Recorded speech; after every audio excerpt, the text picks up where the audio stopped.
তো বন্ধুরা আজ সকাল সকাল চলে এসেছি আমাদের রূপনারায়ণপুর বাজারের বিখ্যাত সেই দোকানে সাউথ ইন্ডিয়ান টিফিন সেন্টারে। এখানে এসে পড়ি, যেটা দেখলাম আজকে আর ধোসা খাবো না, এখানে এসে পড়েছি আজকে লাল লাল ঝাল ঝাল ছোলা মটরের তরকারি ও কচুরি নিয়ে নিলাম। তো আমাদের বন্ধুরা সকালবেলার যদি এরকম গরম গরম কচুরি ও ছোলা আলুর তরকারি এই ধরনের পাওয়া যায়, এবং সাথে আজকে নতুন কিছু ট্রাই করলাম, এই কচুরির সাথে কে কে খেয়েছেন এই ধরনের চাটনি, এটা ধোসাতে দেওয়া হয়, আপনারা অবশ্যই কমেন্ট করে জানাবেন। বন্ধুরা সবাই তো কচুরির সাথে এই ধরনের মটরের তরকারি খায়, আর আলুর সবজি খায়, আরও অনেক কিছু সবজি দিয়ে খায়। এই ধরনের চাটনি দিয়ে আমার মতো কে ট্রাই করেছেন এটা আপনারা অবশ্যই কিন্তু মনে করে কমেন্টটি করবেন।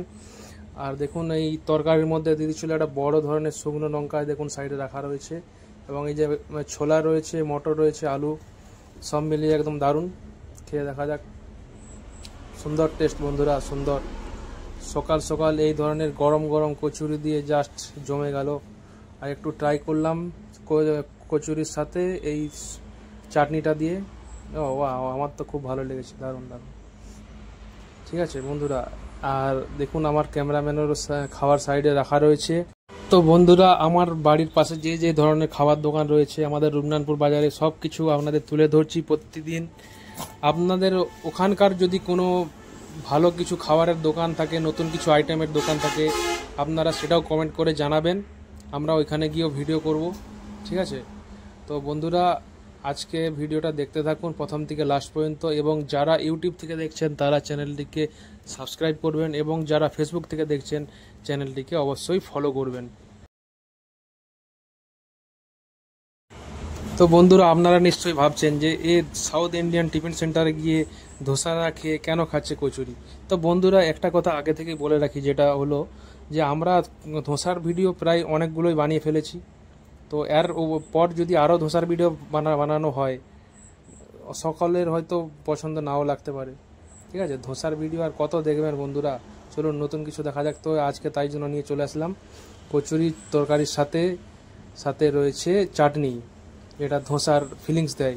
কচুরির মধ্যে ধোসার ফিলিংস কেমন লাগলো বন্ধুরা, আপনারা নিশ্চয়ই কেউ না কেউ ট্রাই করবেন আমার মতো, এবং দেখবেন কি ধর। তো কথা যেটা হলো যে বর্ষাকাল পড়ে গিয়েও এখনো পর্যন্ত কোনো শান্তি নেই। দেখুন আমার পুরো মুখটার মধ্যে ঘাম দিয়ে ভর্তি করে দিয়েছে।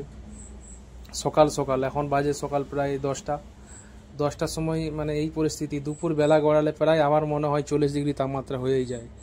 তো বন্ধুরা বর্ষাকালের মধ্যে এই ধরনের গরম মানে সহ্য করার বাইরে, মানে যেহেতু বৃষ্টিটা এখন হতে হতে বন্ধ হয়ে গেছে, আর হচ্ছে না বৃষ্টি, তো তাই সকাল সকালই ভিডিওগুলো কমপ্লিট করে নিচ্ছি। অনেক দিন ভিডিও ঠিকঠাক আসছেও না, এখন তো ধরন করছে, এখন নিশ্চয়ই বাইরের ভিডিও আসবে। তো বন্ধুরা যেটা বলার ছিল যে আমার চ্যানেলে আপনারা কি ধরনের ভিডিও দেখতে বেশি পছন্দ করেন সেটা কমেন্ট করবেন অবশ্যই। তো চলুন ভিডিও